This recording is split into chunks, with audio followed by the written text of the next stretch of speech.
Hi students मो बुद्धदेव आपण मानकु स्वागत करुछि मो चैनल मैथ्स लाइफस्टाइल रे। आज आम देखिबा अष्टम श्रेणीर सरल गणित ज्यामिति देखिबा। ज्यामिति रे आज आम चतुर्थ अध्याय फॉर सी आलोचना करिबा। पूर्व क्लास रे आम फॉर ए एवं फॉर बी आलोचना करि सरिछु। आज आम फॉर सी रे रहिछि गोटिए बाहुर दैर्घ्य और सेही बाहुर संलग्न कणद्वयर परिमाण दत्त थिले त्रिभुज अंकन करिबा। तो फर्स्ट ही आलोचना करने पूर्व कही रखिए जो पिला आम चैनल को नुआ आसीच से आम चैनल को सब्सक्राइब कर लाइक कर ता सहित सांग मान शेयर कर सब्सक्राइब कले आसुवा नुआ नुआ भिडियो गुड़िकर नोटिफिकेशन पाइज ता सहित चैनल में जॉइन हो जाओ चैनल जॉइन हो गले क्लास पीडीएफ पाइज ता सहित एग्जाम जो आसुवा क्वेश्चन गुड़िकर नोटिफिकेशन पाइज। देख आम एक नंबर रही त्रिभुज एबीसी अंकन कर जपरी ए इजुगल टू 7.5 सेंटीमीटर बी कोण इजुगल टू 75 डिग्री सी कोण इजुगल टू 30 डिग्री। तो मैं प्रथमे रब अंकन करिबा त्रिभुज ए बी सी एबीसी रे रही कौन ना ए कोण इजुगल टू ए कोणर सम्मुखीन बाहु होची केते ना 75 ताले हमर स्मॉल ए इजुगल टू केते दिया हिची 75 माने बीसी इजुगल टू 7.5 सेंटीमीटर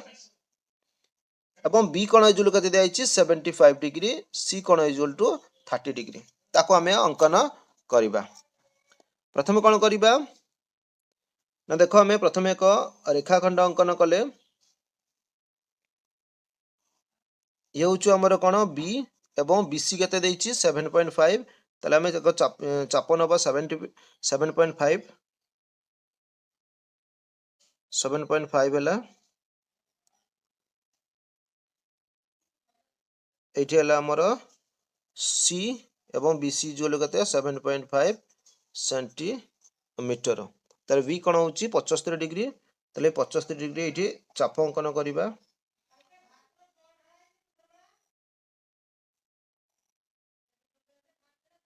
एटा हूँ कते आमर जो बीसी रे चापर जोड़ी स्पर्श कला ताको आम प्रथमे काटिबा एटा हूँ 60 डिग्री तापर काटिले केते हेबो जानिछ 120 डिग्री हेबो 60 120 डिग्री को आम अधा कर दबा।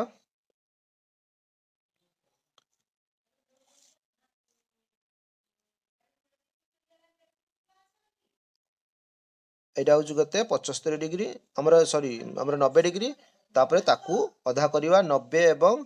60 को अधा कले केते हेबो समधि खंड कले एठी हेबो आमर 75 डिग्री याकू जोग कर दबा। एवं कौन कही सी कोण हूँ 30 डिग्री ताले सी कोण रे आम 30 डिग्री अंकन करवा। प्रथम कौन करवा सी कोण रे एक चाप अंकन करवा जो चाप अंकन कली से चाप बीसी रे जो स्पर्श कला ताकू प्रथमे काटिदेले हूँ 60 डिग्री तापर ताकू समधि खंड कले केते आसीजिवो ना 120 डिग्री एटा हला हमर 120 डिग्री ताकू जोग कर दबा। एटा जोग करदेले जोठी स्पर्श कला तार ना दे देले ए दे देले एवं एटा हूँ केते 75 डिग्री एटा हूँ केते डिग्री ना हमर 30 डिग्री। अतएव त्रिभुज ए बी सी एक आवश्यकीय त्रिभुज। दुई नंबर कही त्रिभुज एबीसी अंकन कर जपरी ए कोण इजुगल टू 60 डिग्री बी कोण equal to 75 degree small C equal to 5.9 centimetre ताले हमें त्रिभुज गोटे अंकन करवा स्मॉल सी देइछि ताले हमर एठी रहिबो सी एटा होचु ए एटा होचु बी एटा होचु स्मॉल सी हबो ए बी एटा होचु 5.9 सेंटीमीटर एवं एटा होचु 60 डिग्री ए कोण बी कोण होचि 75 डिग्री। तो प्रथमे आम कौन करवा ना एक रेखाखंड अंकन करवा ये हूँ केते हमर ए एवं ए बी केते कही 5.9 सेंटीमीटर ताले 5.9 सेंटीमीटर आम कंपास रे नहीं नबा 5.9 सेंटीमीटर देखो हमर 5.9 सेंटीमीटर मु नहीं नेछि तो से अनुसार अंकन करवा ए बिंदु रे बसैकिना एटा 5.9 सेंटीमीटर काटी देली बुझिला कि नहीं तापर यार ना दे दबा हमें वी दे दबा 5.9 सेंटीमीटर एवं ए कोण केते कही ए कोण कही 60 डिग्री ताले हम एठी बसैकिना गोटे 60 डिग्री अंकन करवा। प्रथमे एक चाप अंकन कर दबा बुझिला कि नहीं एक चाप अंकन करदेले ए बी को जोठी स्पर्श कला से चाप अनुसार ये चाप को बड़ छोट न करी से काटी दबा ये हूँ हमर 60 डिग्री हो गला या आम कौन करवा बढ़ाई दबा ये गला हमर कौन ना 7 आमर 60 डिग्री बुझीला कि नहीं तापर कौन करिया देखो आमर वी कोण केते कहिछि 75 डिग्री ताले एठी प्रथमे 90 डिग्री आमर एक चाप अंकन करिबा चाप अंकन करिकिना प्रथमे 90 डिग्री अंकन करिबा तो चाप को आम काटिदेले जोठी स्पर्श कर 60 डिग्री तापर काटिदेले केते हेबो ना 120 ताकू समद्विखंड करदेले केते आसीजिवो ना 90 डिग्री आसीगला तो 90 डिग्री को आम जोग करिबा 90 डिग्री को जोग करदेले 90 एवं 60 को समद्विखंड कले केते आसीबो ना हमर 75 डिग्री आसीजिवो एटा काटी दबा एटा हला हमर 75 डिग्री ताको बढ़ाई दबा सलख करी जोंडी स्पर्श करिवो तार ना होचु कोन ना सी हबो बुझिले कि नहीं ये होची हमर सी बिंदु ये होची 60 डिग्री ये होची 75 डिग्री बुझिले कि नहीं अतएव लिखिबा जे त्रिभुज ए बी सी एक आवश्यकीय त्रिभुज देखो 3 नंबर दिया त्रिभुज ABC BC equal to 6.5 centimetre BC प्रत्येक संलग्न कोणर परिमाण 75 डिग्री त्रिभुजटी अंकन करी এবি और एसी दैर्घ्य निर्णय कर तो प्रथम कौन करबा एक रफ अंकन करबा एटा ए बी सी बीसी होची 6.5 सेंटीमीटर बी कोण एवं सी कोण प्रत्येक समान 75 डिग्री एटा भी होची पारे 75 डिग्री ताको अंकन करबा एवं এবি और एसी दैर्घ्य निर्णय करबा पई कहिछि एटा लंबा हेबो सेति हम टिके तळकु नै नबा हमर एठी अंकन करबा प्रथमे एक सरलरेखा अंकन कली यार ना देली वी विसी कते कहिछि 6.5 तो 6.5 कंपास रे हमरे स्केल रे प्रथमे मापि नबा 6.5 मापि नेली 6.5 तापर कोन करबी ना बी बिंदु रे बसिकना ताको सरलरेखा को स्पर्श कर देबी ये होचु बीसी 6.5 सेंटीमीटर तापर कोन कहिछि बी बिंदु रे कते कहिछि ना 75 डिग्री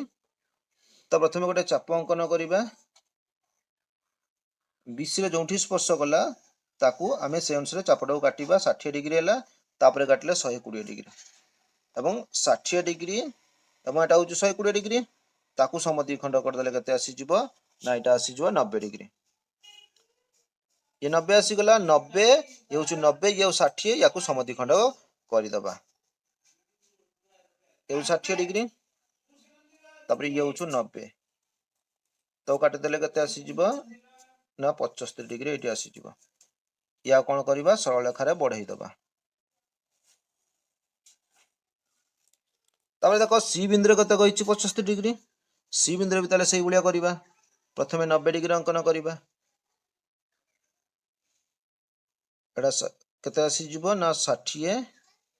ताकू काटि देले केते आसी जिवो 120 डिग्री एटा आसी गला हमर 120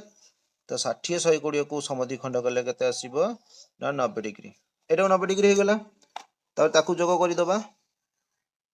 90 को जोग कर देले 90 एवं 60 को कोन करबा समद्विखंड करबा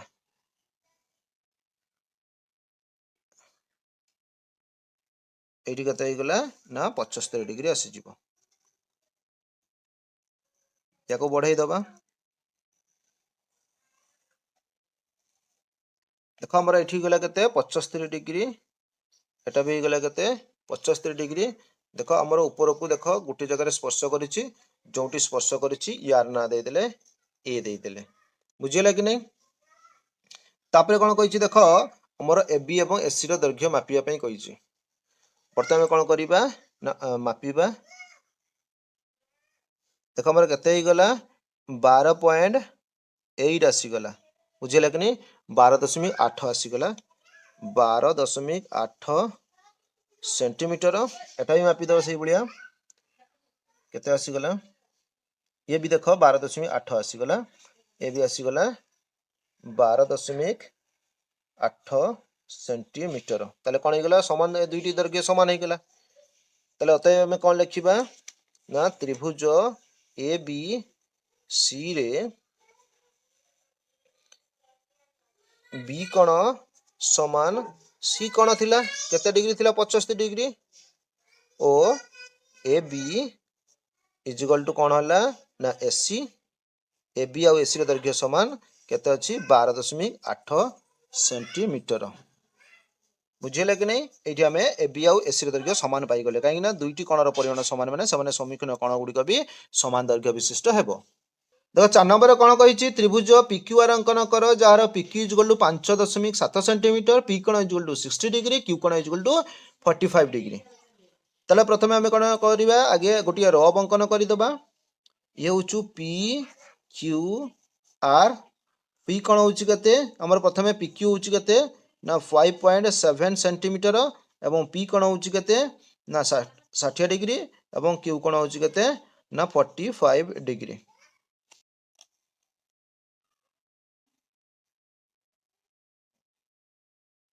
देख प्रथम आम एक सरल रेखा अंकन करवा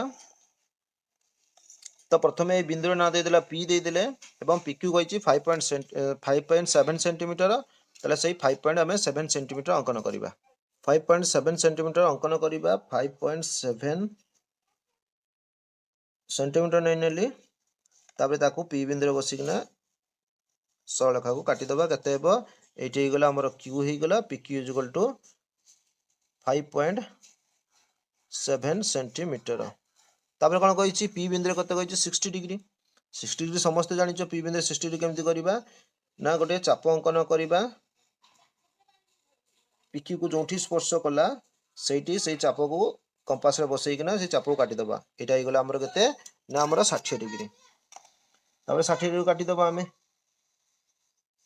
एटा बढ़ाई देले 60 डिग्री हे गला तापर कौन करबा क्यू बिंदु कही केते 45 डिग्री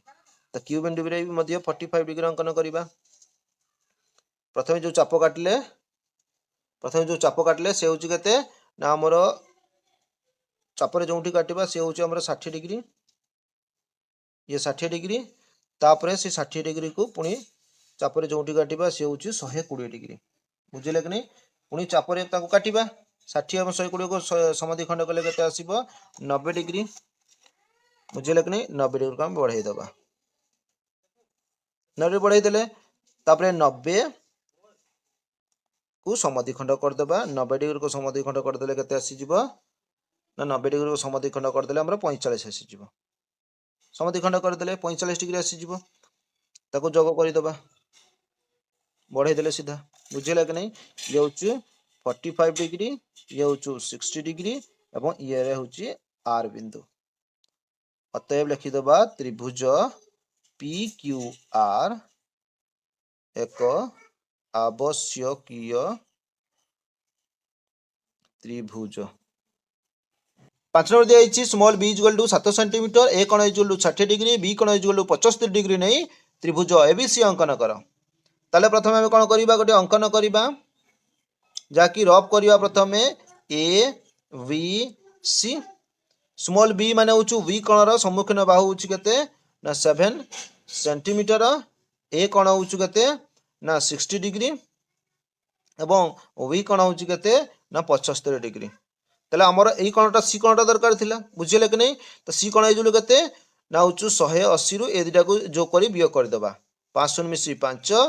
तो 7 6 13 10 रु 5 गले 5 7 रु 3 गले 4 ताले हमर एटा सी कोण केते आसी जिवो ना 45 डिग्री तो से अनुसार आम सी कोण को 45 डिग्री अंकन करके आम अंकन करदेबा बुझिला कि नहीं ताले प्रथमे कौन करबा एक सरल रेखा अंकन करबा ये हूँ बी आमर ये हूँ केते ना ए बिंदु बुझिले कि नहीं ए बिंदु एसी 7 सेंटीमीटर ताले आम नबा प्रथमे 7 सेंटीमीटर मापी नबा जोटी देख आम 7 सेंटीमीटर हो गला तो ए बिंदु बसिकिना काटिदेबा जोटी स्पर्श कला तार ना देदेले सी एसी इक्वल टू 7 सेंटीमीटर एवं ए बिंदु केते कहि 60 डिग्री ताले एटी 60 डिग्री गोटे चाप नहीं अंकन करबा चाप को ए बी रे जोठी स्पर्श करिछि हमर एसी रे जोठी स्पर्श करिछि ता काटि देबा ये होछि हमर 60 डिग्री ताको बढ़ाई देबा बढ़ाई देले तापर कोन कहिछि सी सी रो परिमाण केते हम बाहर करथिले 45 डिग्री बुझिले कि नहीं सी मान 45 डिग्री ताले सी कोण रे कौन करबा 45 डिग्री बा 45 डिग्री अंकन करबा प्रथमे एटा चाप अंकन कले एसी रे जोठी स्पर्श करतला से चाप को आमे दुई थर काटिबा एटा होची 60 तापर होची केते 120 60 120 को समद्विखंड कले केते आसी जिवो 60 को समद्विखंड कले हमरा 90 आसी जिवो बुझिले कि नहीं तापर 90 को आमे समद्विखंड करबा एटा 90 डिग्री आसी गला 90 को आमे समद्विखंड करबा समद्विखंड करदेले तापर ताको जोग करदवा सी बिंदु रो जोग करदेले जोठी स्पर्श करबे ए बाहु को से होचु हमर कोन हे गला ये हमर बी हे गला बुझिले कि नहीं ओ बी बिंदु हे गला ये होचु कते डिग्री 60 डिग्री ये 45 डिग्री हे गला बुझिले कि नहीं तब एटा हमर 7 सेंटीमीटर हे गला तो लिखिबा तब त्रिभुज ए बी सी एक आवश्यकीय त्रिभुज तो ये अंकन आम कर तो ये सरला जाकि फॉर सी सरला से पर्यंत विदाय दिंतु जो पिला आम चैनल को नुआ आसीच से आम चैनल को सब्सक्राइब कर लाइक कर ता सहित सांग मन को शेयर कर।